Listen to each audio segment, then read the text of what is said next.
Bonsoir, bonsoir à tous. Merci de nous suivre sur YouTube. C'est évidemment beaucoup moins sympathique que si nous étions tous dans une grande salle de conférence tous ensemble, mais on s'habitue à ces nouvelles formes de conférences. Donc moi, je suis Anne-Cécile Bras, je suis journaliste à RFI, responsable depuis plus de 10 ans de l'émission C'est pas du vent. Je vais vous présenter très rapidement, tout de suite, parce que j'imagine que vous avez envie de savoir qui est autour de moi, nos intervenants de ce soir. Donc Serge Morand, bonsoir. Je rallume. Bonsoir Anne-Cécile, bonsoir à tout le monde.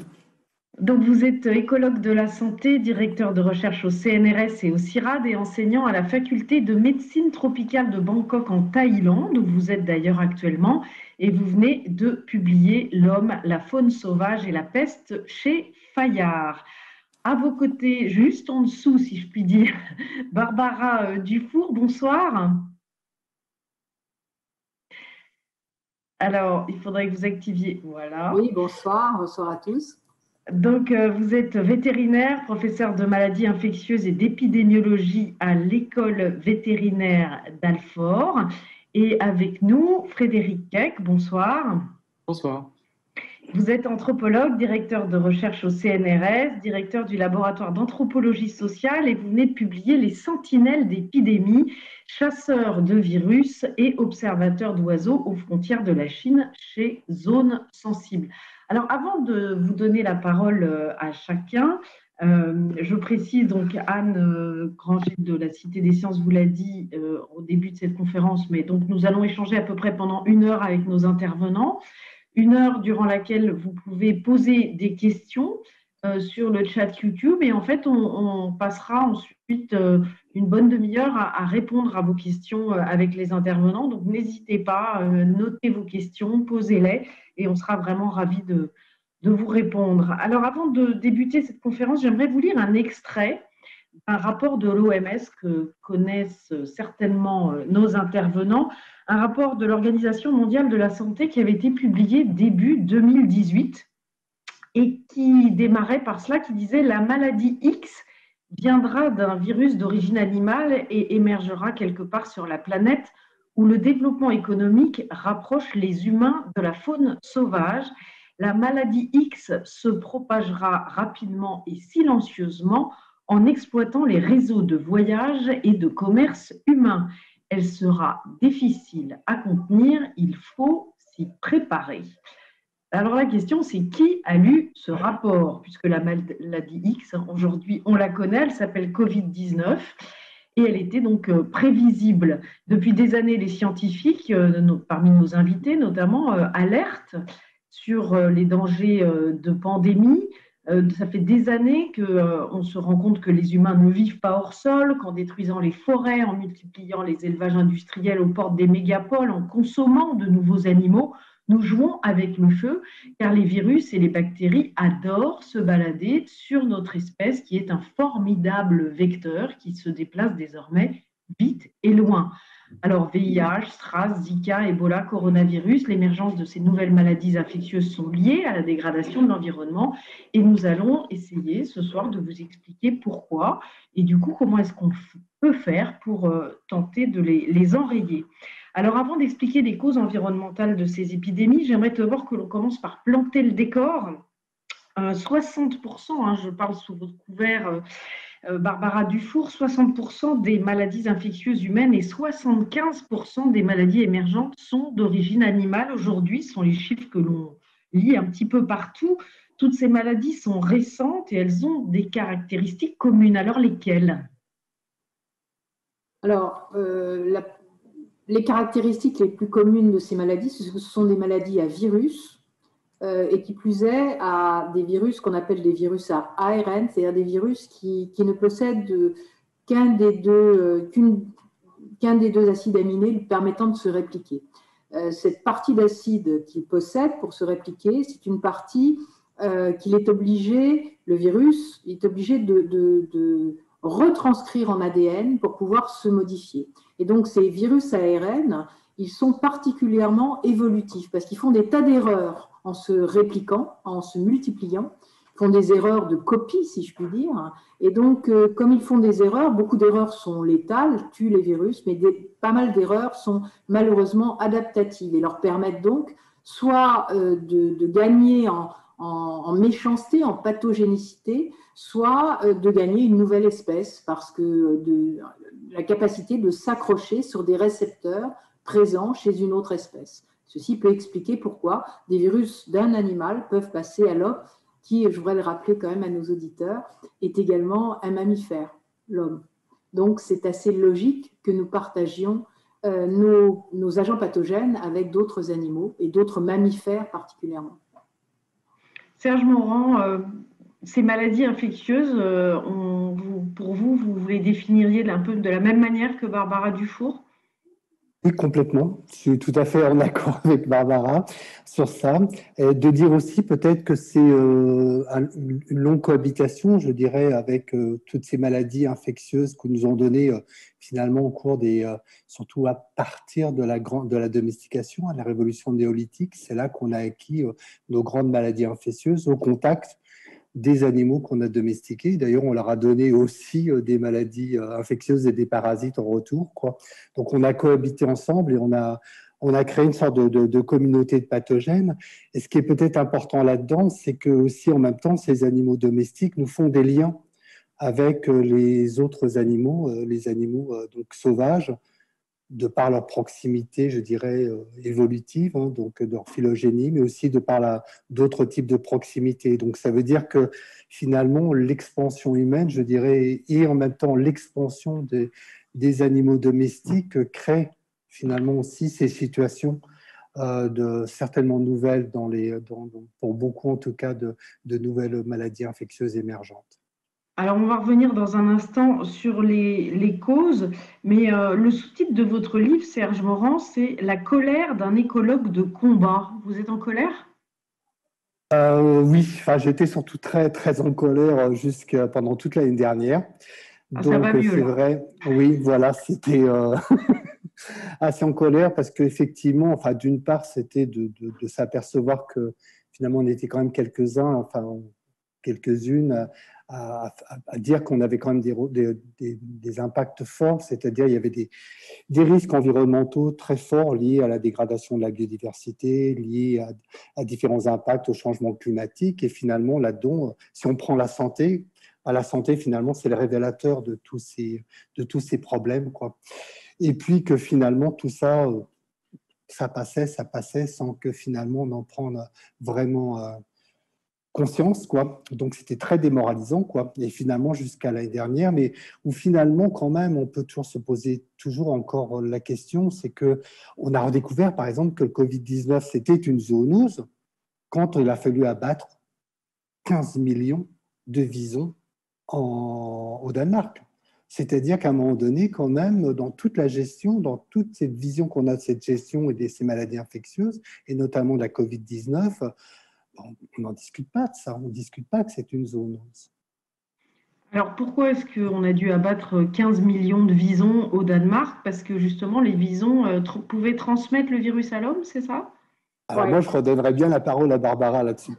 Barbara. Oui, alors les visons, c'est des petits mammifères hein, qui sont particulièrement réceptifs à ces coronavirus. On l'a vu dans d'autres coronavirus, on l'a vu dans un coronavirus d'il y a une dizaine d'années qui a déjà émergé en Chine, hein, dans une région assez proche de celle d'où a émergé la Covid-19 et qui avait émergé à partir de chauves-souris également, en passant sur un mustélidé, c'est-à-dire un petit carnivore sauvage qui était une civette palmiste.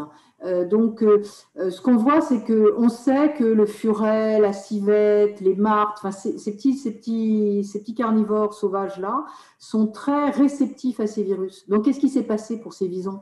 Ces visons, ils ont été contaminés par l'homme, hein, parce que depuis que la Covid est arrivée chez l'homme, elle circule essentiellement, pour ne pas dire pratiquement exclusivement chez l'homme, sauf que dans des élevages très concentrés, hein, parce qu'il a parlé de 15 millions, Serge, mais c'est dans un petit nombre d'élevages, en fait, donc il y a des très grands élevages, des animaux très concentrés, un homme ou une femme a introduit ce virus il s'est immédiatement accroché sur un ou deux visons. Et puis après, il s'est multiplié sur ces visons. Et comme les animaux vivent dans des conditions assez contraintes quand même, hein, ça s'est multiplié, ça s'est étendu chez tous ces visons. Et le virus, en se multipliant, il a fait ce que j'ai dit tout à l'heure, il a fait des erreurs de réplication qui l'ont rendu un peu différent du virus qui était rentré initialement. Et puis, il y a des hommes qui sont venus au contact de ces visons pour les nourrir, pour s'occuper d'eux, etc. Et le virus est retourné chez l'homme, mais c'est un nouveau virus, un nouveau variant. Vous en avez tous entendu parler. On en a beaucoup parlé, notamment aussi en Grande-Bretagne.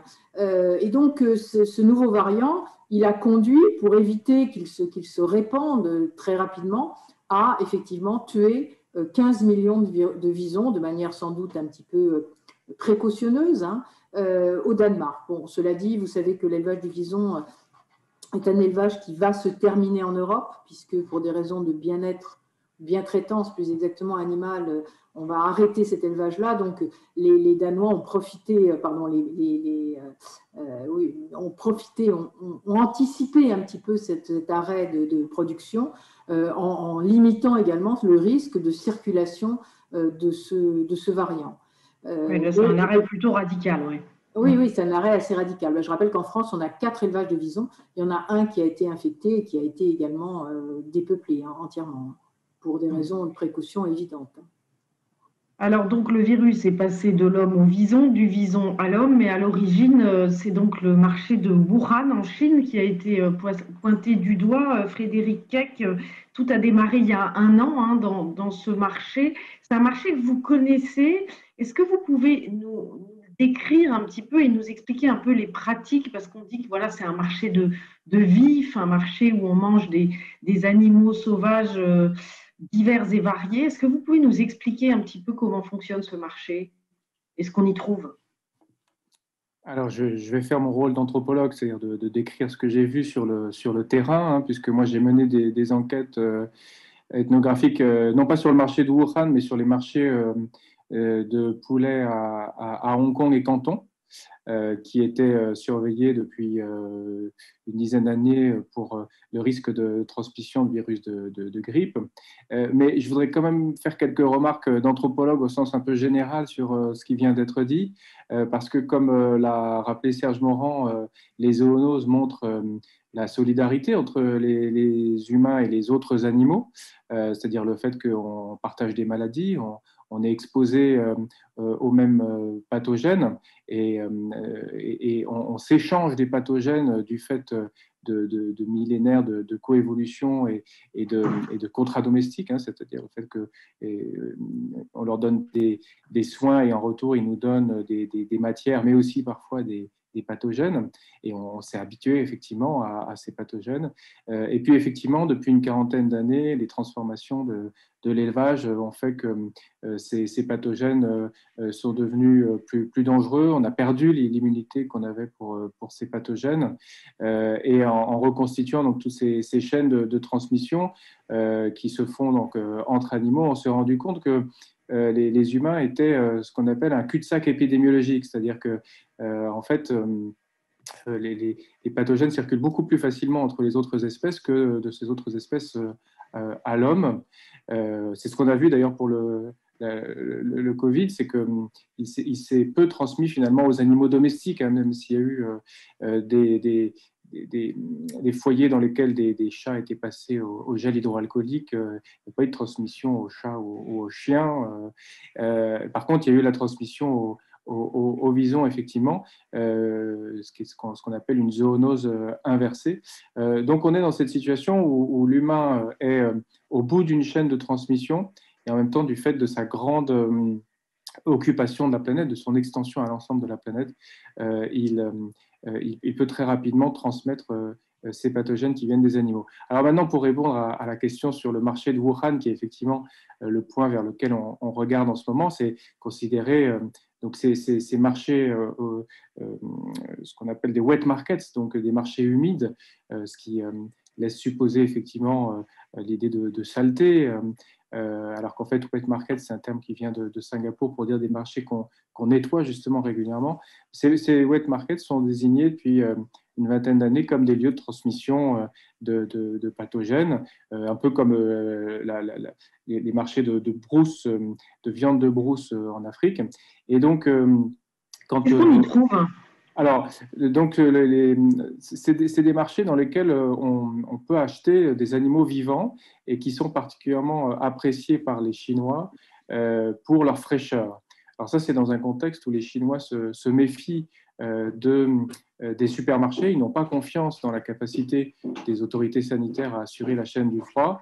Et donc, on estime que entre 30 et 50% de la consommation de viande en Chine est acquise sur ces marchés.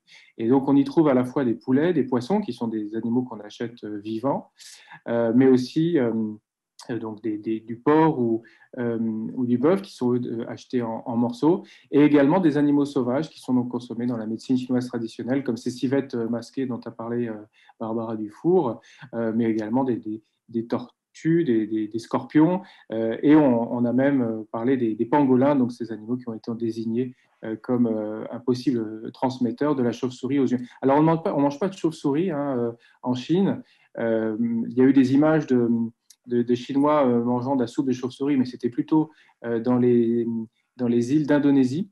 Donc, c'est plutôt une pratique au sud du continent asiatique.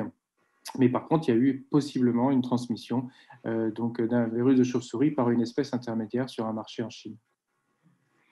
Barbara Dufour, est-ce qu'il y a vraiment une augmentation de ces maladies ou est-ce qu'en fait on arrive mieux à les détecter? Ah, on ne vous entend pas. Il faut que vous activiez votre micro. Une maladie qui provoque des troubles graves, on la détecte rapidement, et qui provoque de la mortalité, on la détecte vite. Une maladie qui est plus insidieuse, c'est plus long à détecter. Et je voudrais revenir sur ce qu'a dit Frédéric Keck il y a un instant sur les marchés de vifs et la proximité entre l'homme et l'animal, parce que c'est un point absolument fondamental dans l'émergence de ces pathogènes. Comme ça a été rappelé par Serge Morand, l'animal est domestiqué, et certains animaux ont été domestiqués depuis 10 000 ans par l'homme environ. Et on a donc eu tout loisir d'échanger nos pathogènes et de nous habituer à certains de ces pathogènes. Et puis ceux auxquels on s'habituait mal parce qu'ils étaient très pathogènes, on les a éradiqués en fait. Et donc aujourd'hui, on vit dans une relative, le mot est important, paix avec nos animaux domestiques, notamment les carnivores. Alors on va mettre de côté la rage qui circule sur des carnivores domestiques, mais qui sont errants dans beaucoup de pays, bien évidemment. On va mettre de côté aussi certaines maladies comme la tuberculose ou la brucellose sur des ruminants. Mais on connaît ces maladies, on sait comment lutter contre. On n'a pas toujours les moyens de le faire dans tous les pays, mais on sait ce qu'il faut faire et on connaît ces pathogènes. Et j'allais dire qu'il y a une espèce d'habituation, de domestication réciproque. Quand l'homme se trouve, soit directement, soit par l'intermédiaire d'animaux domestiques, comme l'a dit Frédéric, à côté d'animaux sauvages, il n'est pas du tout préparé à ces pathogènes. Et là, il peut se passer des tas de choses. Et là, le risque et la probabilité d'explosion est beaucoup plus grande. D'où l'inquiétude par rapport à cette proximité qui augmente avec des animaux sauvages. Alors, elle augmente pour plusieurs raisons. Elle augmente d'une part parce que l'homme est de plus en plus nombreux sur la planète et il a tendance à gagner des espaces, et je pense que Serge serait d'accord avec ça, à gagner des espaces, j'allais dire, sauvages qui étaient réservés, qui étaient sauvages jusque-là. On peut parler de la déforestation pour faire du cacao en Côte d'Ivoire, on peut parler de plein d'exemples de ce type, où l'homme, finalement, en gagnant sur ces espèces, d'une part, renie leur place aux espèces sauvages, et d'autre part, rentre en contact avec ces espèces sauvages, clairement. Et puis, on peut parler aussi de l'engouement pour des nouveaux animaux de compagnie qui n'ont pas grand-chose à faire comme compagnie. Il y a quand même de plus en plus alors, c'est moins, quand on ne partage pas, quand on n'est pas de la même espèce, c'est un peu moins grave. Il y a de plus en plus de reptiles qui sont des animaux de compagnie, mais il y a aussi de plus en plus de mammifères qui ne sont pas forcément des mammifères domestiqués depuis longtemps, qui font maintenant l'objet d'animaux de compagnie. Et puis, il y a la consommation de ces mammifères aussi, sauvages, entre guillemets, qui, a priori, avec lesquels on a eu peu d'interrelations. Bref, depuis un certain nombre d'années, l'homme entre beaucoup plus en contact avec des espèces sauvages qui peuvent lui transmettre des pathogènes auxquels il n'est pas préparé, entre guillemets. préparés par cette habituation. Alors, soit ils rentrent en contact directement, comme je viens de le dire, soit ils rentrent en contact par l'intermédiaire d'animaux domestiques qui eux-mêmes sont en contact avec les espèces sauvages. Alors, ceci peut expliquer et répondre indirectement à votre question sur pourquoi il y en a de plus en plus. Je voudrais rappeler quand même une dernière chose qui est quand même importante. On est de plus en plus nombreux sur la planète et il y a de plus en plus d'animaux de compagnie et d'animaux de rente, c'est-à-dire des animaux domestiques qui accompagnent l'homme. Donc, toute cette partie humaine et animaux domestiques a tendance à renier la place des animaux sauvages, à renier la place de la biodiversité et à nous conduire à avoir plus de contact avec les pathogènes qui circulent dans ces espaces sauvages et avec lesquels on ne devrait pas avoir de contact normalement. Alors Serge Morand, vous dites que en gros, ce sont les pratiques agricoles qui sont massivement responsables du développement de ces maladies infectieuses. En fait, je compléterais justement ce que disait Barbara, quoi. En regardant finalement, c'est vrai qu'on a un souci avec les animaux. Hein. Donc, on a un souci à la fois avec les animaux domestiques ou avec les animaux sauvages. Et donc, d'une part, c'est vrai qu'une augmentation très forte des animaux sur les dernières décennies, des animaux d'élevage. Il faut voir que le poids, comme j'avais repris avec les données simplement de la FAO, le poids des vaches sur la planète, c'est plus que le poids de tous les humains. Si on compte le nombre de poulets, il y en a 25 milliards. Il faudrait rajouter les poules pondeuses. Si on rajoute ça, les canards domestiques, ces animaux, ces oiseaux, ces 3 espèces d'oiseaux sont plus nombreux que tous les individus oiseaux libres. C'est-à-dire que finalement, on a concentré la biomasse entre quelques espèces humaines et quelques espèces animaux de rente, sans compter les chiens et les chats. Alors ça, c'est le premier point. Je vous coupe juste pour vous poser une question, parce que par rapport à ce que disait Barbara Dufour, si on enlève toute cette multiplication, donc ces animaux, on a évolué avec. Si on enlève la notion de bien-être animal, d'impact de la consommation de la viande, etc., et des sujets environnementaux qui sont vraiment importants, mais ces animaux, les canards, les cochons, les vaches, etc., on évolue avec depuis très très longtemps. Et c'est quoi? C'est le nombre de ces animaux qui rendrait du coup des bains de bactéries, de virus? Oui, c'est là qu'on voit quand même augmenter aussi avec certaines pratiques l'antibiorésistance, parce qu'on utilise des antibiotiques. C'est là qu'on a quand même une recombinaison chaque fois aussi de virus grippaux qui se font entre ces élevages, que ce bien aussi bien d'oiseaux que de mammifères. Donc on voit bien que ça reste toujours des sources. Et alors ça, c'est le premier point. Donc on a toute cette masse. Et puis le côté, c'est qu'il faut les nourrir. Et il faut les nourrir, il faut les protéger, il faut les faire de façon intensive. Souvent, la biosurveillance, la biosécurité fait qu'on renforce aussi l'animal finalement dans des élevages que j'appellerais concentrationnaires, ce qui veut dire qu'en même temps aussi que seules des races qui sont capables de supporter cet élevage-là, donc qui sont uniformes génétiquement, sont capables de les supporter, elles sont complètement aussi transformées. Ce qui veut dire qu'aussi en même temps, si quelque chose pénètre dans un élevage comme ça, où tout le monde est identique, alors c'est encore plus identique que tous les humains de la planète. Là, on a vraiment le réacteur. Et notre dernière pandémie, même si elle a été quand même heureusement pas grave, c'était au départ, c'est une grippe porcine qui est devenue une grippe A H1N1 et qui est sortie de quoi? D'une méga ferme nord-américaine, Donc, elle n'est pas sortie du tout de la forêt vierge. C'est ce temps-là qu'il y a encore de la forêt vierge. Ça, c'est le premier point. Mais il faut nourrir et en même temps, on a aussi toute une augmentation finalement de la demande de nouvelles productions. Donc ça veut dire qu'on impacte énormément les surfaces agricoles ou les surfaces gérées traditionnellement ou des surfaces de forêt, soit pour faire de la production de maïs, de soja, et je le vois bien ici en Asie du Sud-Est, c'est-à-dire qu'on avait des surfaces qui étaient traditionnellement générées. Je ne parle pas de la forêt, mais traditionnellement gérées pour faire quoi? Du maïs. Les gens, ils ne mangent pas de polenta, ils ne mangent pas de maïs ici. C'est pour nourrir essentiellement poulet et cochon. Donc, c'est cette grosse demande.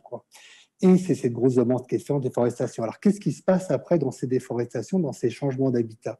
On perd tout ce qui était aussi cette richesse de biodiversité, qui n'est pas simplement que des pathogènes, mais qui sont aussi ces régulations. Il n'y a plus de régulation. Il n'y a plus de régulation sur quoi? Essentiellement sur des réservoirs, essentiellement aussi sur des vecteurs, parce qu'il n'y a plus d'oiseaux, il n'y a plus ça pour gérer ces vecteurs. Et qu'est-ce qui profite de tout ça? Ce sont des espèces qu'on appelle synanthropiques, c'est-à-dire des espèces qui aiment beaucoup les humains et qui aiment beaucoup surtout les habitats humains. Les rats et d'autres espèces aussi, qui sont plus régulées, et ça devient ce sont des réservoirs, ce sont aussi des hôtes intermédiaires, c'est aussi certains moustiques, c'est aussi certains tiques. Donc finalement, on augmente toutes les conditions pour finalement favoriser ces transmissions dans des habitats changés, au profit finalement d'une agriculture intensive, mondialisée, et en même temps aussi de demande dans de nouveaux produits, comme le palmier à huile, comme le caoutchouc ici en Asie du Sud-Est ou le teck. Et Frédéric Keck, il y a des territoires qui sont particulièrement sensibles à ces maladies, à ces transmissions de virus, soit entre les animaux, soit entre les animaux et les hommes. C'est ce que vous appelez les sentinelles. Oui, dans le changement d'échelle de l'élevage industriel qu'on décrit Serge Morand et Barbara Dufour, la Chine a joué un rôle important puisque dans les deux géants démographiques d'Asie, on a un pays de 1 milliard d'habitants qui est passé très rapidement d'une très faible consommation de viande à une consommation très forte comme signe d'enrichissement.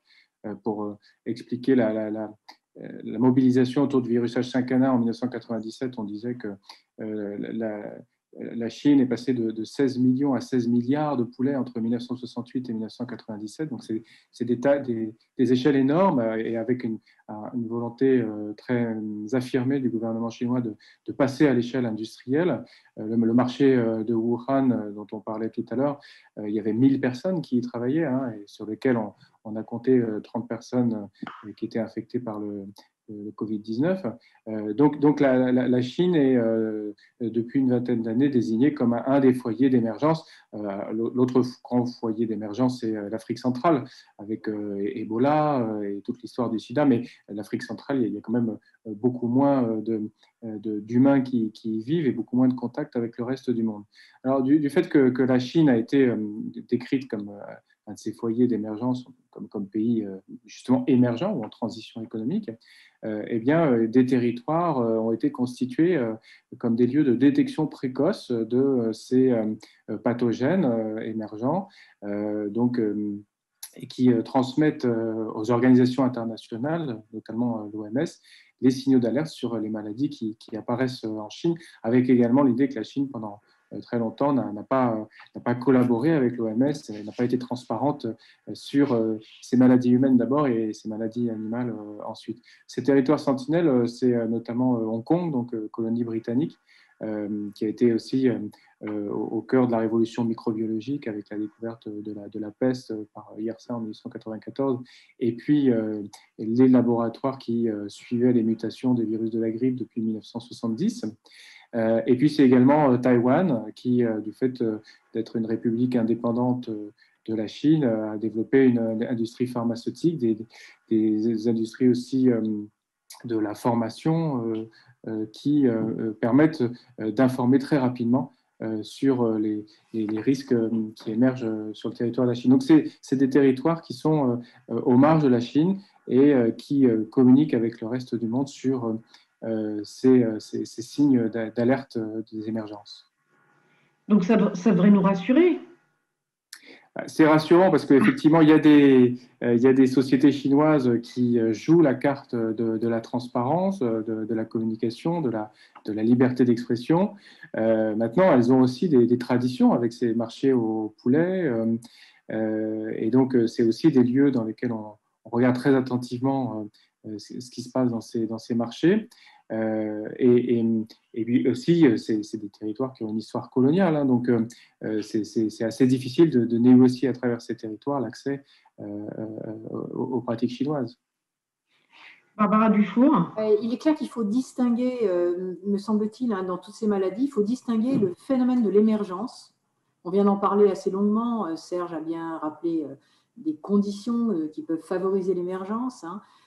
Moi, j'en ai parlé un petit peu sur le terme viral, sur le terme du virus, comment les virus s'adaptent, etc. De la diffusion. Ce sont deux choses différentes et Frédéric vient de le dire. Ce qui s'est passé en Afrique avec l'Ebola et qui nous a fait tous très peur et qui a été terrifiant d'ailleurs hein, pour les quelques pays africains touchés encore récemment, hein, parce que des émergences d'Ebola, il y en a très très régulièrement. On en parle beaucoup moins que d'autres problèmes, avec une maladie qui a une létalité qui n'a pas grand-chose à voir avec la Covid-19. Et heureusement pour nous, hein, parce que la létalité de l'Ebola, c'est aux alentours de 60%. Je rappelle que la Covid, ça oscille entre 0,3 et 1,5% en fonction des moments de l'épidémie. Donc, c'est pas du tout la même chose. Hein. Et simplement, je crois qu'il faut distinguer ces deux choses. L'Afrique, comme l'a dit Frédéric, ça circule beaucoup moins. Ça circule beaucoup moins parce que les pays sont beaucoup moins développés, il y a moins d'avions, il y a moins de circulation, etc. Quand il se passe quelque chose en Chine sur le plan moléculaire, sur le plan d'un agent pathogène, et qu'il émerge quelque chose, si on ne le sait pas très tôt, le risque, c'est ce qui se passe actuellement avec la Covid, c'est-à-dire que ça diffuse très très rapidement dans les pays autour de la Chine parce que la circulation est totale, complète avec ces pays-là. Et puis après, une fois que c'est dans ces pays-là, ça émerge, ça part du côté de l'Amérique, ça part du côté de l'Europe. Et puis voilà, avec les avions, avec comment dire, les produits qui circulent, les gens qui circulent, etc. Et donc, il y a vraiment un enjeu. Il y a un enjeu sur l'émergence, mais il y a aussi un vrai enjeu sur la détection très précoce des choses. Parce que si on détecte très précocement les choses, on peut arriver à les circonscrire et on peut éviter une catastrophe mondiale comme on vient de la vivre. Sauf que ce n'est pas du tout ce qui s'est passé avec la Covid. On a quand même été informé très, très tardivement de ce qui se passait et où ça avait, quand on en a pris conscience, ça avait diffusé absolument... ça avait diffusé dans le monde entier quand les autorités ont commencé à dire qu'il se passait quelque chose et ainsi de suite. Donc ça, c'est un vrai problème. Hein. Mais en fait, ce sont les infrastructures de la mondialisation qui permettent, Serge Morand, de passer d'une épidémie à une pandémie. On voit bien, Ebola en Afrique, ça reste cantonné à l'Afrique. Par contre, dès que ça touche une ville chinoise hyper connectée à la mondialisation, avec des échanges, des aéroports, ça circule très, très vite. Tout à fait, Barbara nous l'a bien redit dès le départ. Quoi. Enfin, on le voit maintenant, c'est une combinaison de deux facteurs. C'est une facteur de départ de détection, enfin de se rendre compte quoi, finalement qu'il se passe quelque chose, c'est de la létalité. Il faut qu'il y ait des événements qui soient marquants pour qu'on réagisse rapidement. Quoi. Et peut-être aussi que dans ces cas-là, ça veut dire que pour ce virus-là, il circulait peut-être depuis déjà quelques temps, et même c'est sûr qu'il circulait depuis quelques temps, et que finalement à bas bruit, surtout avec des populations qui sont exposées, je veux dire sur toute l'Asie du Sud-Est notamment, exposées à de nombreux coronavirus, donc qui ont développé forcément des immunités, qui ont des immunités croisées, quoi. Ce qui explique pourquoi finalement, et on l'a testé, pourquoi finalement, relativement en Asie du Sud-Est, on a un taux de létalité qui est vraiment très très faible, donc ça c'est pas détecté, quoi. Donc il faut d'abord la détection de la létalité, quelque chose qui n'est pas létal. On ne le voit pas, on met du temps à s'en percevoir, quoi. On peut le confondre avec beaucoup de choses. Et puis deuxièmement, c'est effectivement cette connexion, c'est-à-dire que finalement, dès que c'est connecté, et on le voit bien depuis d'un point de vue historique, si on reprend d'un point de vue historique que le choléra, pour arriver en Europe, la vitesse d'arrivée du choléra était complètement reliée à la vitesse des bateaux. C'est-à-dire plus les bateaux gagnaient en vitesse et plus finalement il fallait avoir les niveaux d'alerte qui existaient déjà à l'époque de préparation au choléra, qui s'éloignaient de la France, des ports français, pour aller vers les ports du Levant et aller plus loin pour que finalement on détecte le plus rapidement possible avant que le choléra arrive, parce que finalement les bateaux arrivaient plus vite que le déclenchement de l'épidémie. Mais est-ce qu'on pourrait imaginer qu'un virus ou qu'une maladie infectieuse comme celle-là naisse en Europe? Oui, c'est possible. Hein. On a eu une maladie qui est née en Europe sur les animaux, simplement, qui s'appelle la maladie liée au virus, qui a un nom barbare, hein, je vous le dis tout de suite, Schmallenberg. C'était une maladie qui faisait avorter, qui provoquait des avortements chez les bovins et les petits ruminants, et puis qui provoquait aussi des monstres, les animaux tout à fait difformes, etc. Cette maladie, elle est née en Allemagne, en fait, d'une recombinaison de 2 virus. Donc ça peut se produire sur notre territoire, mais c'est un problème de probabilité. La probabilité que ça se produise chez nous, compte tenu de notre densité animale et en ce qui concerne les zoonoses, de la densité humaine, par rapport à ce qui se passe en Chine, par exemple, ou en Asie du Sud-Est d'une manière plus générale, avec une densité de population qui n'a pas grand-chose à voir, et donc une densité d'animaux qui n'a pas grand-chose à voir, ben, c'est beaucoup plus probable que ça se passe là-bas. Et d'ailleurs, historiquement, les dernières souches pandémiques de grippe, les dernières souches pandémique, évidemment, de coronavirus. Il y a eu celui-là, mais il y en a eu un autre avant. Hein. Il y a eu le SRAS, il y a 11 ans, qu'on a réussi à arrêter, mais qui est aussi émergé dans ces zones-là.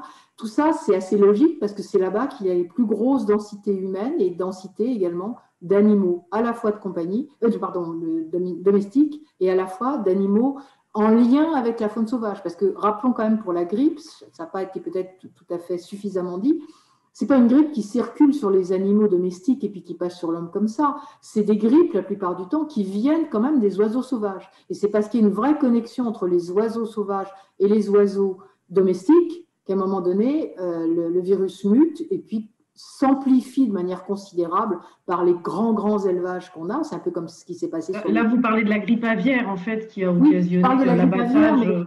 Oui, mais on peut parler pareillement de la grippe H1N1, hein, qui venait, comme l'a rappelé Serge, des porcs à l'origine, mais qui était une recombinaison de porcs-volailles, mais qui venait de la faune sauvage, puis qui est arrivée sur des hommes, en fait, à un moment donné, par l'intermédiaire ou pas de porcs. Il y avait des petits morceaux porcins, mais on ne sait pas bien comment c'est arrivé. C'est arrivé chez l'homme, et puis ça a fait une pandémie humaine. Donc, c'est véritablement la densité qui augmente la probabilité. C'est pour ça que ça se passe très souvent en Asie, quoi.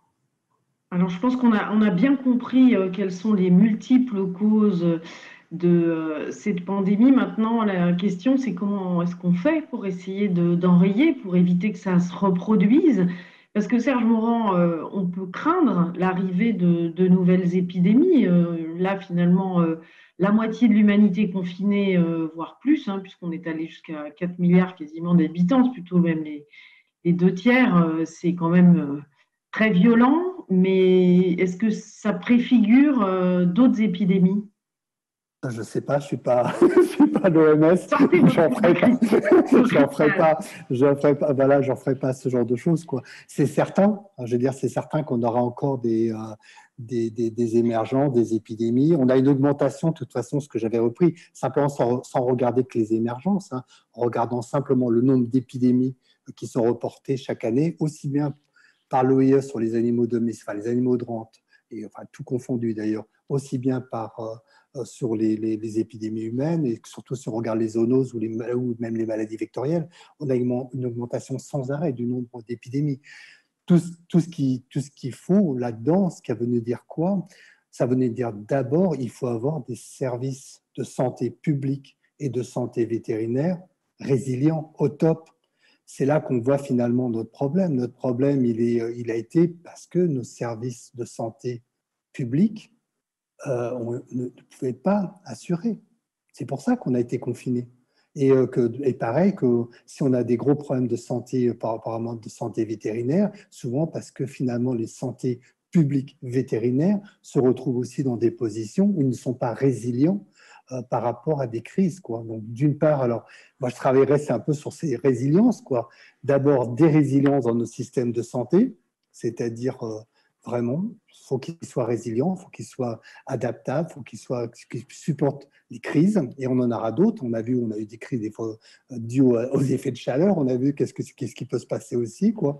Donc on a ça, on doit avoir ça pour les services vétérinaires aussi, quoi.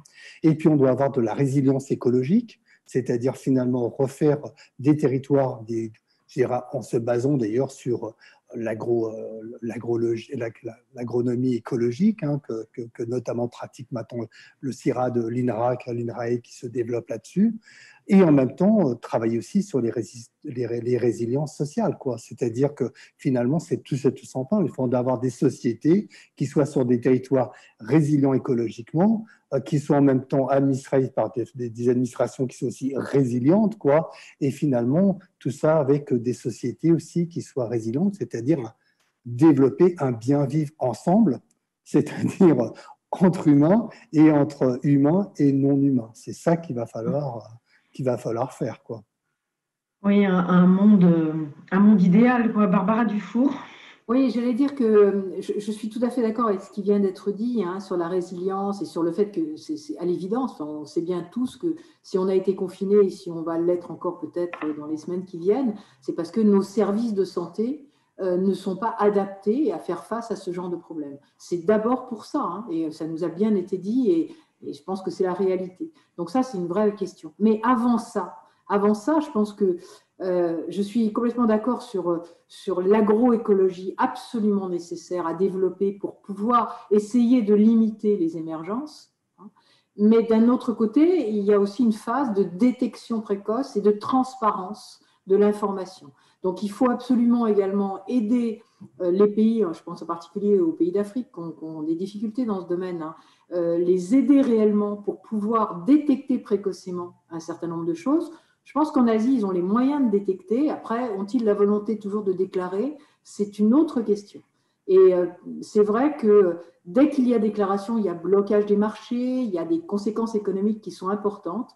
Et il y a un certain nombre de gens qui, malheureusement, privilégient, mettent en avant, avant la santé, les aspects économiques, à savoir que on retarde une déclaration pour pouvoir assurer un marché. Et en fait, le retard à cette déclaration, le retard à la fermeture du pays pour qu'il puisse régler le problème avant que ça en mette partout, est assez fatal dans ce genre de choses. Donc, il faut développer les trois choses, c'est-à-dire, d'une part, sur le terrain, le bien vivre ensemble dont parlait Serge Morand, à travers des pratiques plus agroécologiques et plus respectueuses de l'environnement, ça limitera les émergences. D'autre part, la détection précoce, en aidant des pays qui n'ont pas les moyens de le faire, en leur apportant un appui technique et économique pour le faire. Et troisièmement, en incitant un maximum, voire en étant un peu sévère pour les pays qui ne déclareraient pas précocement quelque chose qui peut s'amplifier et qui peut devenir ce qu'on est en train de vivre actuellement. Hein.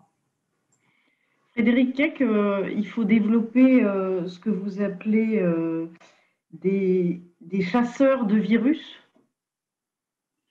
Alors, les chasseurs de virus, c'est le travail de virologues consistant à surveiller les virus dans leurs réservoirs animaux. C'est un concept qu'on n'a pas encore employé, mais qui désigne les espèces chez lesquelles les virus circulent de façon le plus souvent asymptomatique.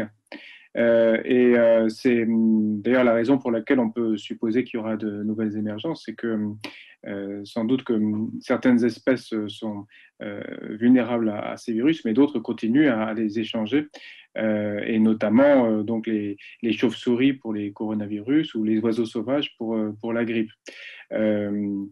Alors, ce concept de réservoir animal, il faut faire attention parce qu'il tend à justement désigner ces espèces sauvages comme des causes de maladies et à nous empêcher de justement en voir la beauté. Alors, les chasseurs de virus, ils essayent justement de retracer les lignes de mutation des virus de ces espèces sauvages vers des espèces intermédiaires vers les humains. Et donc, ils peuvent s'allier, par exemple, à Hong Kong ou à Taïwan avec des ornithologues ou avec des protecteurs de chauves-souris pour faire de la surveillance des virus aussi l'occasion de protéger ces animaux.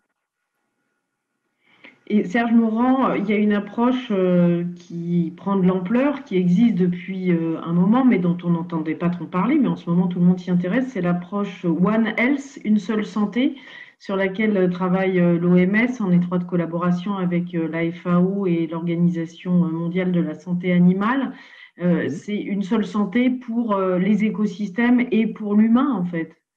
Alors, c'est la tripartite, oui, qui a été faite entre ces trois organisations internationales, qui d'ailleurs, c'est assez, d'un point de vue historique, assez intéressant, puisque l'idée est issue au départ d'une grande ONG internationale de conservation, la World Conservation Society, qui, eux, en fait, avaient commencé à vouloir mettre tous ces gens-là à discuter ensemble et il avait appelé One World, One Health, un monde, une santé. Le seul problème, c'est qu'ils avaient déposé, comme tout bon américain, ils avaient déposé, en fait, une marque déposée, donc ce qui veut dire qu'après que la FAO, l'OIE, l'OMS, dit bon, bah, on va les faire sans eux, quoi, et on va enlever le One World, comme ça, on ne va pas avoir à payer des royalties pour utiliser un...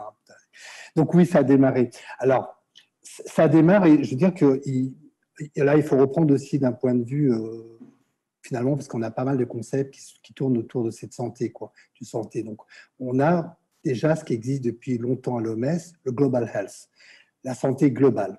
La santé globale a toujours regardé la santé d'un point de vue des déterminants de la santé individuelle ou de la santé communautaire et avec les problèmes d'injustice et d'accès, c'est-à-dire d'égalité des soins, de toutes ces approches-là, quoi. Et effectivement, les aspects environnementaux, alors un petit peu de santé environnementale, les aspects zonaux n'étaient pas du tout pris en compte. Voilà, c'était vraiment leur domaine.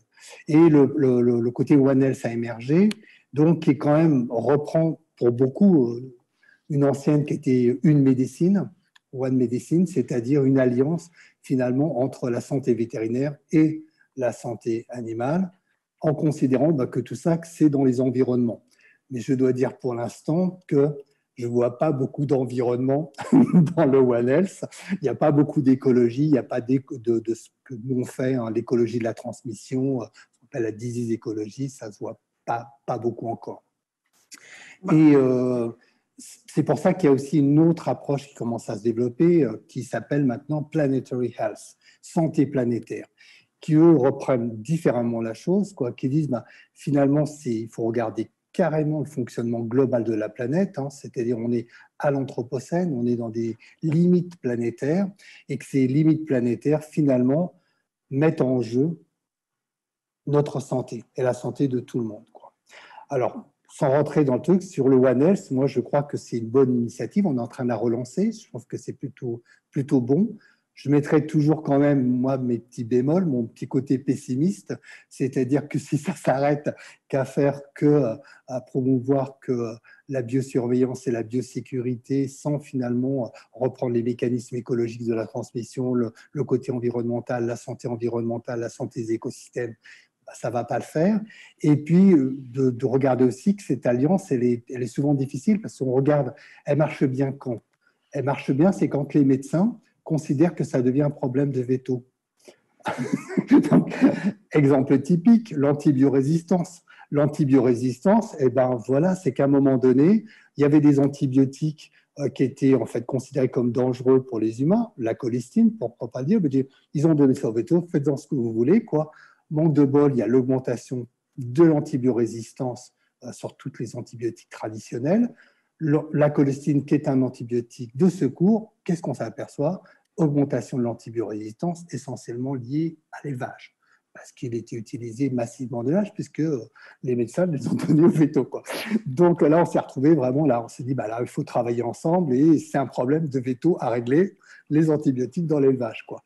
Et on voit même la rage. La rage devient le dernier exemple. La rage, c'est un problème important, comme l'a soulevé Barbara depuis le début, quoi. Donc, c'est un problème toujours important.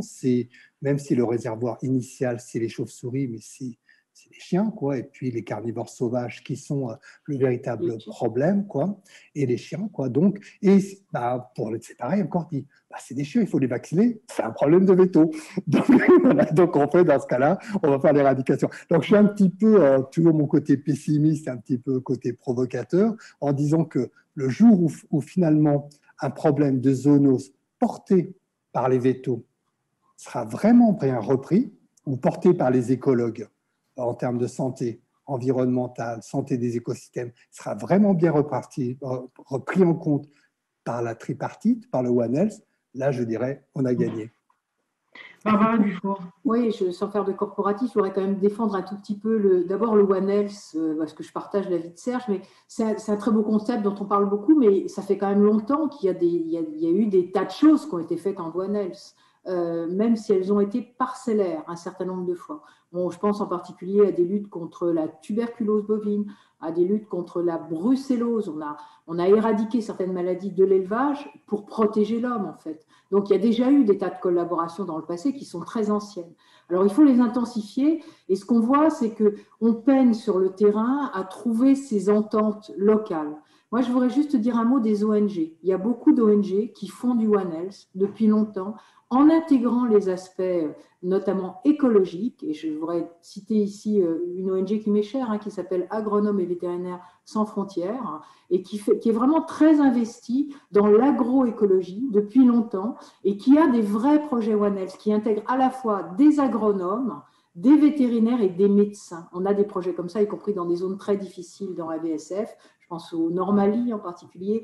Et des sciences sociales. Et des sciences sociales, bien sûr. Et donc, je crois qu'il y a des gens très près du terrain qui font du One Health, voilà. Et puis, il y a des gens très hauts du terrain, si je puis dire, c'est les organismes internationaux qui en parlent beaucoup. Et puis, il y a une espèce d'échelon intermédiaire où on en fait moins et où il faudrait peut-être qu'on en fasse un peu plus. Je pense au niveau des États en particulier, où tout le monde se regarde très gentiment, dire oui, c'est bien, on fait le One Health, mais enfin, d'un côté, il y a les médecins, de côté, il y a les vétérinaires, de côté, les agronomes, et ces gens-là, ils ont peut-être des fois un petit peu de mal à collaborer sur des grands projets, pas internationaux, mais même nationaux, localement, en portant. Alors, moi, je suis un peu plus optimiste que Cherche. Je pense que l'agroécologie, c'est quand même maintenant quelque chose dont tout le monde parle, y compris dans les grands organismes comme l'INRAE, comme le CIRAD, etc.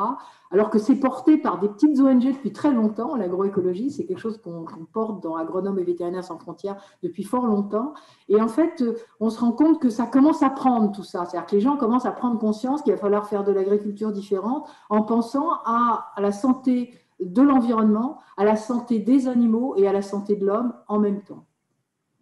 Alors, les sciences sociales, justement, vous, Frédéric, qui êtes anthropologue, vous pensez qu'en effet, vous avez un apport important, peut-être justement pour relier les populations, peut-être mettre en avant des savoirs traditionnels aussi de gestion de ces maladies, de rapport aux écosystèmes? Oui, ce qu'on demande souvent aux anthropologues, aux sociologues, c'est de décrire les facteurs sociaux d'émergence des risques, donc des comportements qui sont jugés traditionnels et qui rapprochent les humains des animaux. Nous, en tant qu'anthropologues, on essaye aussi de prendre une vue plus large, c'est-à-dire de voir comment les experts internationaux vont modifier des pratiques traditionnelles et parfois ignorer aussi des savoirs locaux. Donc, on essaye de voir aussi comment il y a des savoirs qui ne sont pas forcément exprimés dans le vocabulaire de la biomédecine ou de la science vétérinaire, mais qui portent sur les signaux d'alerte des animaux. Donc, c'est tous ces savoirs des sentinelles. Donc, depuis longtemps, les humains savent que quand des animaux sont malades, ça peut annoncer des maladies pour les humains, mais ça va être codifié différemment. Donc, on peut à la fois décrire les comportements à risque et puis voir comment, dans ces traditions, il y a aussi des ressources pour les gérer.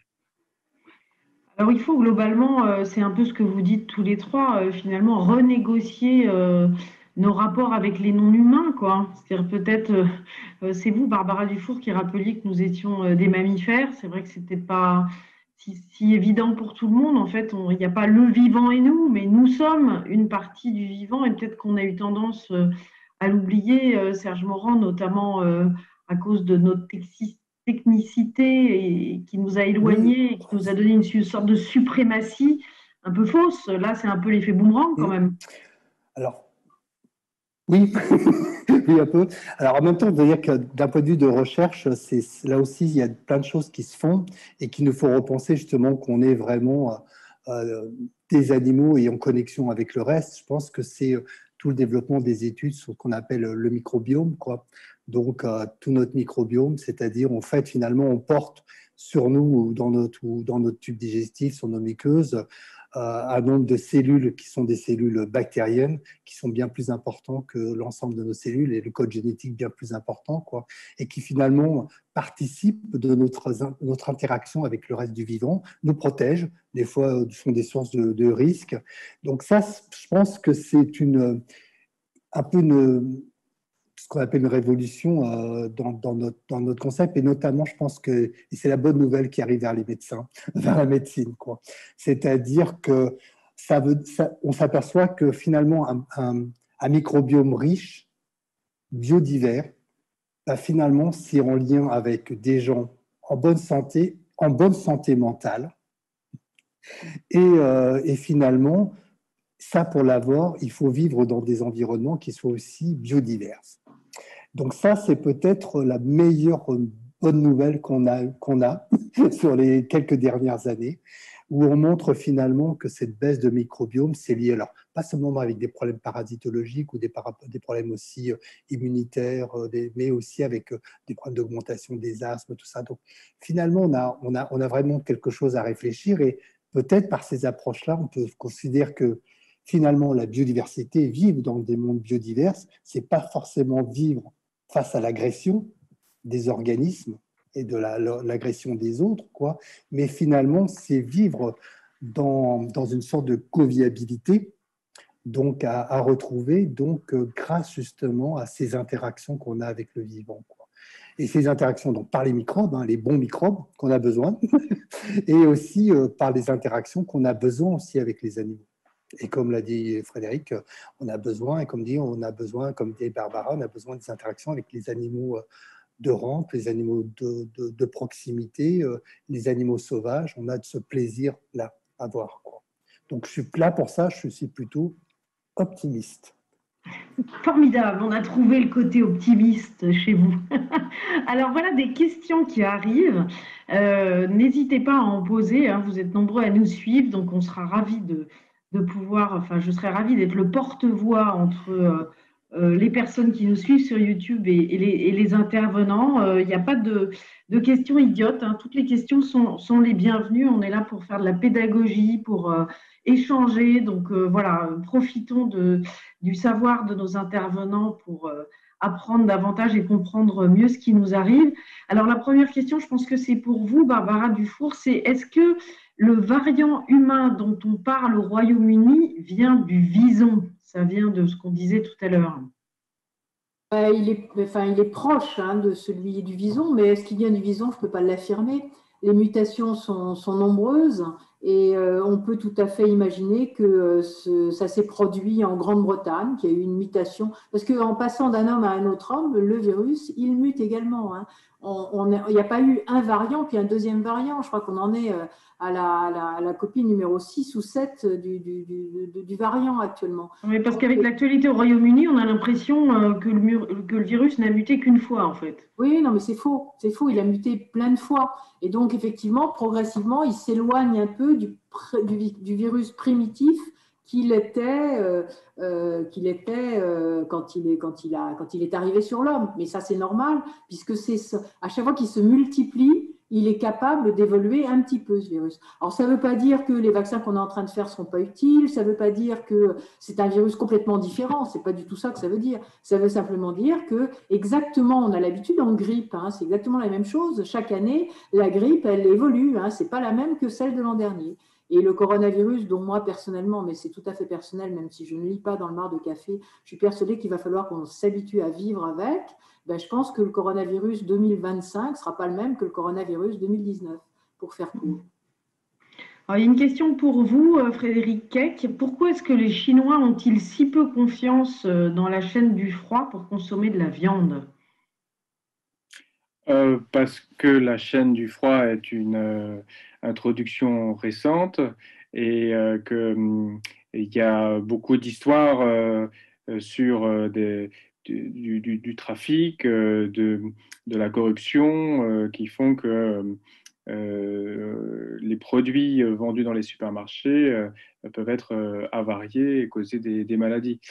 Par ailleurs, l'idée de la fraîcheur, c'est un peu ce que nous on appelle l'organique, hein. C'est l'idée qu'on va consulter soi-même l'animal pour voir s'il est consommable et on ne va pas s'en remettre à d'autres instances. Donc, c'est toute l'idée de traçabilité qui fait qu'on délègue notre confiance à une administration qui est remise en question dans ce contexte-là.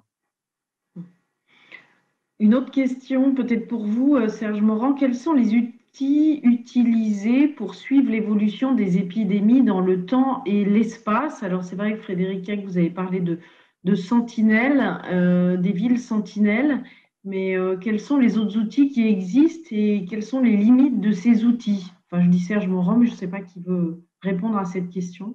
En fait, c'est plutôt les outils de surveillance, c'est ça? Non, c'était Oui, ça c'est qui était ça. Quels demandé. sont les outils de surveillance qui existent? Alors, moi, je pense que c'est vraiment une question pour Barbara. Alors, c'est pour Barbara. Oui, alors d'abord, pour surveiller les maladies, alors évidemment, ça a été dit par Frédéric tout à l'heure, il faut les surveiller à la source, hein, sur les animaux sur lesquels elles circulent. Donc, ça passe par des analyses, des prélèvements et des analyses, mais ça passe aussi par une surveillance dite clinique, c'est-à-dire pour les animaux, voir s'ils sont malades ou s'ils ne sont pas malades. Et ça passe par des gens qui sont sur le terrain et qui cherchent à voir si les animaux se portent bien ou pas bien. Quand je dis sur le terrain, il s'agit d'être sur le terrain à la fois des animaux domestiques, mais d'être aussi sur le terrain des animaux de la faune sauvage. Et on a la capacité de voir s'il y a des animaux qui meurent dans la faune sauvage. Je vais prendre un exemple, mais par exemple, actuellement, malheureusement, en France, on a une petite épisode aussi d'influenza aviaire dans le sud-ouest, sur les canards du sud-ouest. Avant de voir arriver cet épisode aussi de grippe aviaire, entre guillemets, on a vu des oiseaux sauvages qui sont morts de grippe aviaire dans le nord de l'Europe. Et pour ça, il faut les chercher, ces oiseaux, parce qu'un oiseau qui meurt d'une maladie, si on ne va pas sur le terrain et qu'on n'arpente pas le terrain en cherchant des oiseaux morts, on ne va pas la trouver, on ne va pas les trouver, quoi. Et si on les trouve, par contre, on est capable d'isoler le virus, de savoir ce qui se passe et de dire, attention, c'est le moment de confiner nos volailles parce que les migrations sont en train de descendre avec des virus, etc. Donc, ça veut dire des gens de terrain formés à la surveillance au plus près du terrain et des outils de prélèvement et d'analyse. C'est ça que ça veut dire la surveillance sur le terrain. C'est compliqué, mais c'est essentiel. Il y a aussi des techniques de laboratoire qui consistent à comparer les séquences des pathogènes qu'on découvre dans la surveillance, justement, à faire ce qu'on appelle des arbres phylogénétiques pour repérer les mutations d'une espèce à une autre. On parlait des coronavirus, par exemple, mais il y a plein de coronavirus dans beaucoup d'espèces animales qui sont tout à fait bénins. Donc, c'est avec des outils de bioinformatique, on va pouvoir comparer toutes ces séquences et repérer les variations qui font que des souches deviennent plus virulentes, peuvent franchir des barrières d'espèces, etc. Oui, mais ça veut dire aller chercher ces souches sur le terrain. C'est la première des choses. Si on n'a pas été les chercher sur le terrain, les chercheurs, les gens qui font de la biologie moléculaire, les bioinformaticiens dont Frédéric Keck parle, ne peuvent pas travailler. Il faut qu'ils aient ces prélèvements sur le terrain. Et donc, il faut un couplage entre le laboratoire et le terrain. C'est ça, absolument. Alors, après de longues négociations, les enquêteurs de l'OMS devraient se rendre en Chine prochainement. On attend, enfin, il y a une équipe de scientifiques qui a été constituée parce qu'on a une question là. Est-on vraiment sûr que ce virus est d'origine animale ou est-il sorti, entre guillemets, d'un laboratoire chinois? Aucune enquête jusqu'à maintenant. Alors, est-ce que vous avez des informations un peu là-dessus? C'est vrai qu'un an après la fermeture du marché de Wuhan, on ne sait toujours pas vraiment ce qui s'est passé. Est-ce qu'on le saura un jour? Barbara Dufour ou Serge Morand, vous dites non? Oui, Serge, je donne la parole à Serge. Moi, je pense qu'on aura des difficultés à savoir, quoi, à remonter, quoi, pour plusieurs raisons. Enfin, je pense qu'on a quand même une mauvaise, je dirais, mauvaise nouvelle, quoi. Il y a quelques jours, il y a quand même des blogueuses qui présentaient finalement la vision de Wuhan, ce qui se passait en début, qui a été mis en prison, quoi. Donc, qui a pris 4 années de prison quand même. Donc, ça veut bien dire que finalement, on n'est quand même pas capable de raconter finalement ce que c'était l'épidémie au cours du temps à Wuhan, quoi. Donc, c'est pas gagné du tout. Le deuxième, c'est que c'est vrai que pour l'instant, c'est très très difficile d'avoir en fait une vision OK, on a là une séquence qui est à 96% proche d'une séquence de chauve-souris, mais il a fallu qu'il acquiert des récepteurs particuliers quoi, pour pouvoir pénétrer au moins dans des cellules de carnivores ou dans d'autres cellules. Et ça, pour l'instant, les mécanismes même, où ça s'est passé, comment ça s'est passé, quoi, sur quel animal ça s'est passé, c'est pas encore clair du tout et je ne sais pas comment on va pas faire. Alors, moi, j'ai des contacts, je travaille pas mal avec plutôt des comment on appelle ça, des compétiteurs de l'Institut de Wuhan, avec des gens de l'Académie de médecine de Pékin. Donc, je travaille avec eux sur le Global Virome Project, mais sur le Belt and Road Initiative, hein, sur les routes de la soie, quoi. Et donc, ils ont en fait séquencé les 4000 rongeurs que j'avais collectés hein, sur tout le long du Mékong, quoi. Rien pour vous dire, on a trouvé 200 000 virus. 200 000 virus sur... Qu'est-ce que j'en fais de tout ça? Qu'est-ce qu'on va en faire de tout ça? On va surveiller tout ça, quoi. C'est-à-dire, ça veut dire aussi, ça pose aussi plein de questions, quoi. Mais finalement, qu'est-ce qu'eux m'ont dit aussi, c'est qu'ils ont recherché. Donc vous dites quand même, on reprend ce chiffre, 200 000 virus sur 4000 rongeurs le long du Mékong. Au minimum, quoi. Au minimum, quoi. Faut que je regarde un peu plus parce que comme c'est, voilà. Non, loin de là, tout à fait. Alors, je retrouve tous les pathogènes, quoi. Mais après, il y a tous ceux qui sont potentiellement reliés à des coronavirus qui ont déjà émergé depuis les rongeurs chez les humains, quoi. Donc, proches, quoi. Donc, pareil, à 97-95%, quoi. Donc, on s'arrête où, on fait où, quoi. Mais ce qui veut dire aussi, par contre, c'est que les collègues chinois ont cherché pas mal sur des animaux domestiques, comme on l'a dit, hein, donc aussi bien des animaux de rente que des animaux de compagnie. Ils n'ont pas trouvé du tout le virus, quoi, hein, le SARS-CoV-2, quoi. Ils n'ont rien trouvé de plus apparent. Ils ont retrouvé par contre le corps qui est toujours dans la chauve-souris, d'ailleurs qu'on a retrouvé aussi dans des congélateurs hein, de tissus qui étaient trouvés au Japon, hein, des chauves-souris de la même espèce qui avaient été collectées il y a quelques années au Japon. On a retrouvé le virus. Hein. On l'a retrouvé le virus. Mais donc ça enlèverait la thèse du laboratoire qui était à l'origine de la question. Non, c'est-à-dire qu'il y a quand même une forte chance que ça soit d'origine animale ou... Ça s'est déjà produit. Moi, oui. Ça s'est déjà produit pour un autre coronavirus, en passant d'une chauve-souris vers l'homme. C'était le SRAS. Hein. Je ne sais plus si c'est en 2010 ou 11, parce que je ne me rappelle plus très bien des dates. Mais il y a déjà eu un coronavirus venant d'une chauve-souris qui est arrivé sur l'homme en transitant par un petit mammifère. Donc ça s'est produit. Alors, sur quel animal ça s'est reproduit? Moi, je suis complètement d'accord avec Serge. Ce n'est pas du tout facile à savoir. Il faudrait passer des milliers d'animaux au screening, etc., biomoléculaire, en le comparant après avec des bases de données et tout. C'est compliqué à savoir, mais c'est très probable. Alors après, la fuite de laboratoire, il y a des gens qui disent que c'est possible. Il y a eu aussi déjà des fuites de laboratoire. Je ne voudrais pas rappeler ce qui s'est passé en matière de fièvre afteuse en 2006 au Royaume-Uni, laboratoire national de référence sur la fièvre afteuse, fuite de laboratoire, épisode aussi de fièvre afteuse aux alentours de Purbright. Donc, ça peut se passer aussi. Moi, j'en sais rien. Je ne sais pas trancher là-dessus. C'est compliqué. Il faut examiner toutes les hypothèses. Mais je partage l'avis de Serge sur au moins 2 points. Le premier, c'est que dans un pays parfaitement transparent, c'était très, très compliqué de trouver l'origine. Alors, dans un pays qui ne l'est pas complètement, ça va être quasi mission impossible. Voilà, quand on voit, je suis tout à fait d'accord, quand on voit, par exemple, comme on a pu travailler pour bien comprendre les émergences déjà de virus issus des chauves-souris. Hein, je prendrais que Andra, qui était en Australie, voilà, tout le travail a été bien fait. Nipah en Malaisie, tout le travail était super bien fait. Après, ça a été fait Nipah en Inde et au Bangladesh. On voit MERS coronavirus, donc là, qui a émergé donc, dans le Moyen-Orient. Même là aussi, même si c'est encore compliqué, là, bien la compréhension, c'est pas encore simple et tout, mais finalement, on est encore capable, quoi. La Chine, je suis un peu sceptique en ce moment avec les mauvais signaux qu'on a reçus, notamment pour certaines personnes, quoi, d'un point de vue des libertés publiques, quoi. Ouais, alors que vous disiez tous tout à l'heure que c'était quand même l'un des principaux berceaux de ces maladies infectieuses. Oui, Frédéric Keck, vous vouliez ajouter quelque chose? Oui, l'hypothèse de l'émergence dans le marché de Wuhan a été privilégiée par les autorités chinoises début 2020 parce que ça correspondait au scénario du SRAS. Mais en fait, le nombre de personnes infectées sur ce marché n'était pas suffisamment important. Et même le directeur du CDC chinois, George Gao, a récemment déclaré qu'il C'est quoi était le très peu CDC? probable.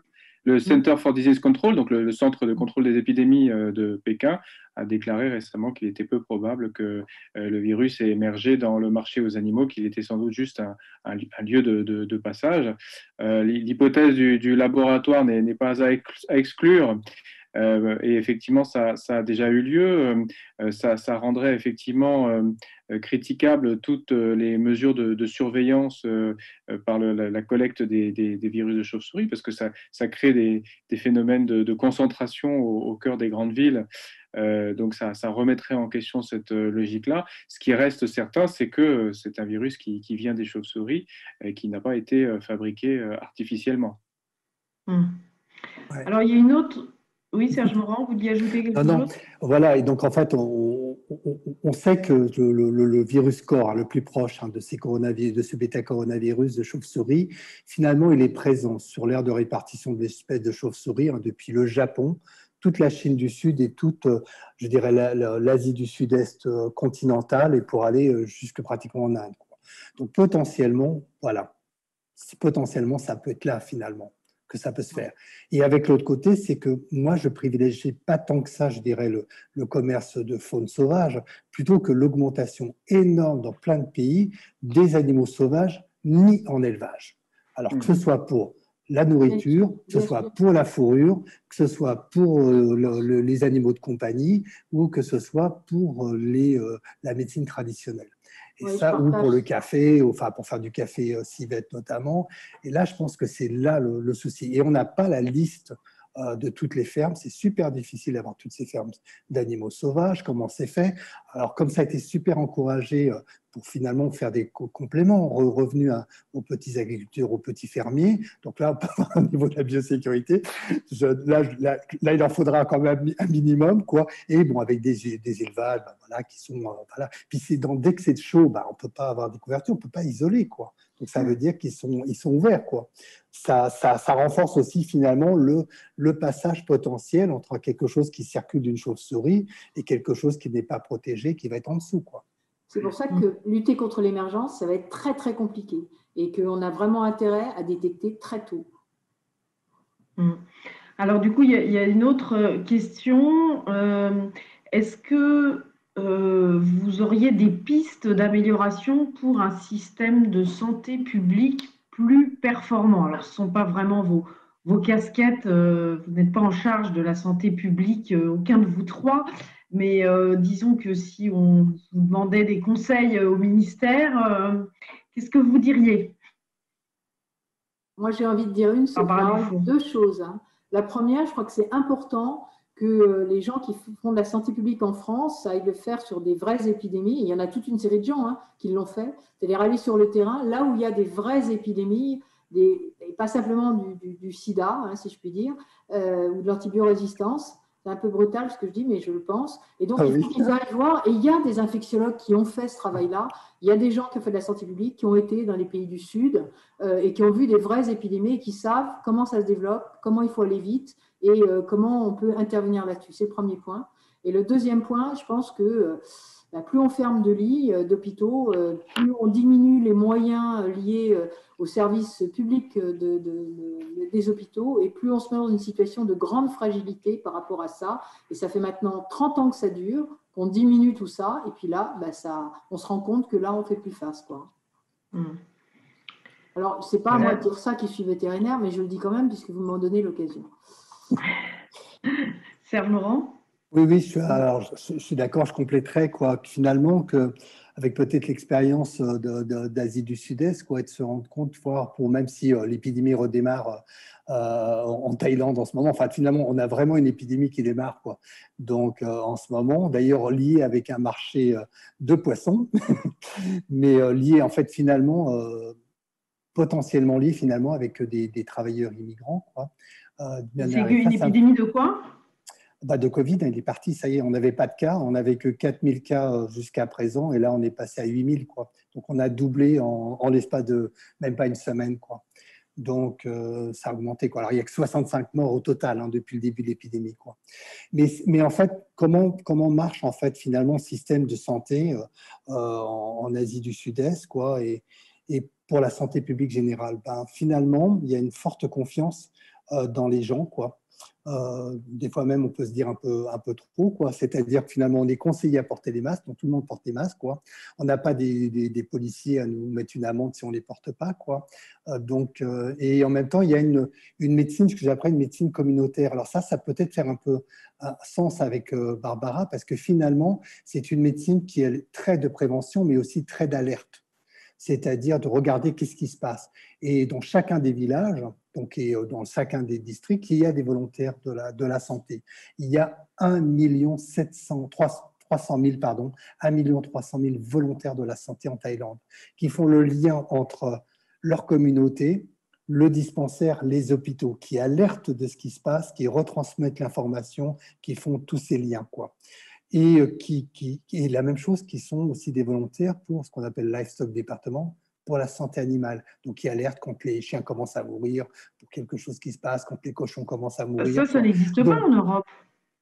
en fait, c'est En quelque France, chose qui est, voilà, qui est très décentralisé. C'est-à-dire que non, ça, en France, non, c'est plutôt top-down, si je comprends bien. Enfin, ça fait un an que je ne suis pas allé, mais chaque fois que j'ouvre Le Monde le matin, je suis toujours complètement consterné par les nouvelles que je lis, mais venant de la France. Mais oui, c'est plutôt très, je veux dire, à la fois, il y a une organisation très forte, hein, je dirais, c'est un État, hein, donc avec toute l'information, tout qui remonte, quoi. Mais en même temps, avec une très forte décentralisation, une très forte, je dirais, compétences données aux populations et aux communautés, quoi.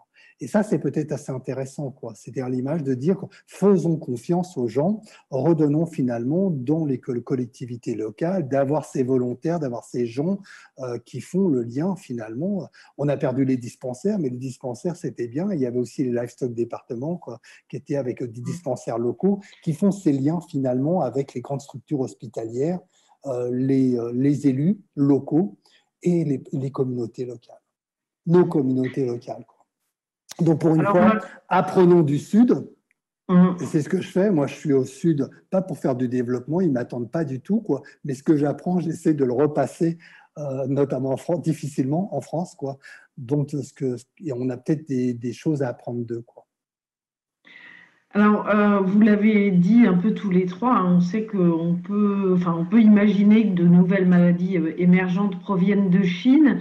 Du coup, il y a une question, est-ce qu'il y a un moyen international d'obliger la Chine à mieux alerter? Je ne sais pas, Frédéric Keck, là c'est presque une question de géopolitique, hein. Est-ce qu'il y a des discussions en cours, sachant que l'Europe vient par exemple de signer un bel accord de libre-échange avec la Chine, on a du mal à imaginer que derrière, elle fasse pression pour plus de transparence sur les enjeux de santé. Mais je ne suis pas intervenante, je ne suis que médiatrice. Je vous laisse répondre.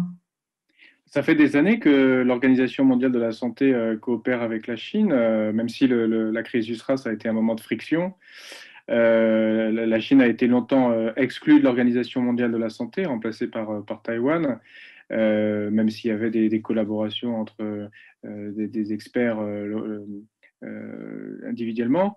Et puis surtout, depuis la crise du SRAS, l'Organisation mondiale de la santé a été dirigée par l'ancienne directrice du département de la santé de Hong Kong, Margaret Chan, ensuite par le docteur Tedros, qui est ancien ministre de la Santé et des Affaires étrangères de l'Éthiopie, très proche de la Chine.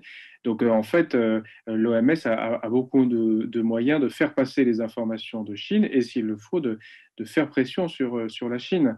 La difficulté, c'est plutôt justement que la Chine, se sentant très accusée depuis le début de cette crise, du fait qu'elle est le lieu d'émergence, a retourné l'accusation par une politique très agressive ce qu'on a appelé la politique du loup combattant.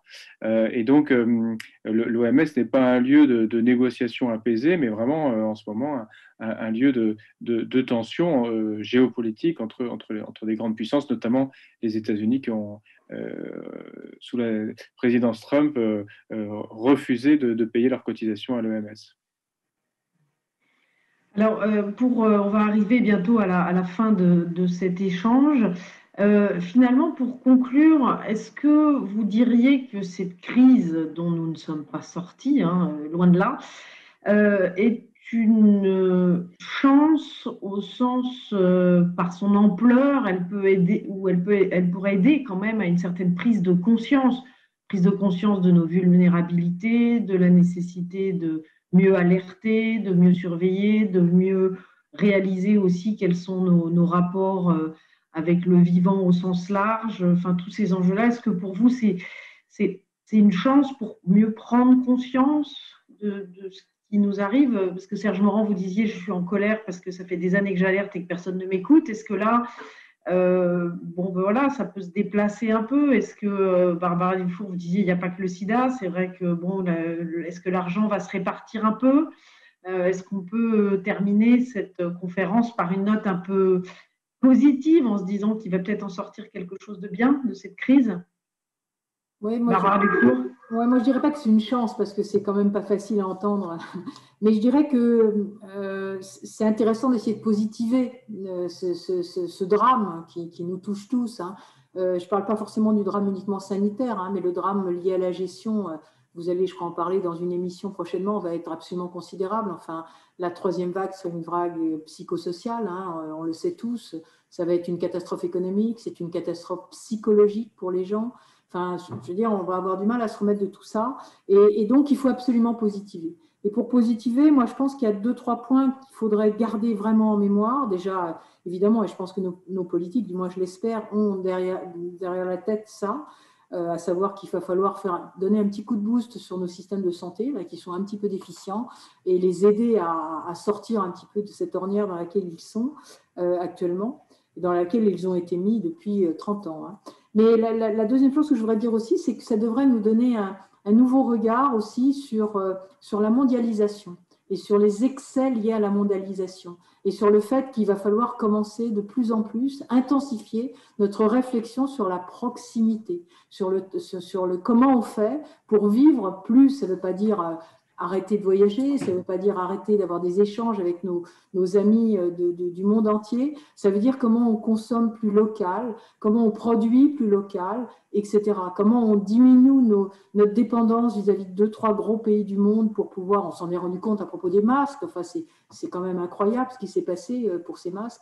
Donc je crois qu'à un moment donné, il va falloir se dire comment on fait pour revivre un peu plus localement, de manière peut-être un peu plus chère, un peu plus coûteuse, un peu moins, comment dire, en s'intéressant un peu plus aux valeurs fondamentales qui sont importantes, dont la santé fait partie. Comment on va pouvoir aller un peu plus vers ça, vers un peu plus de vertu sur le plan écologique et sur le plan tout simplement de la consommation et de la vie, quoi. Frédéric Keck.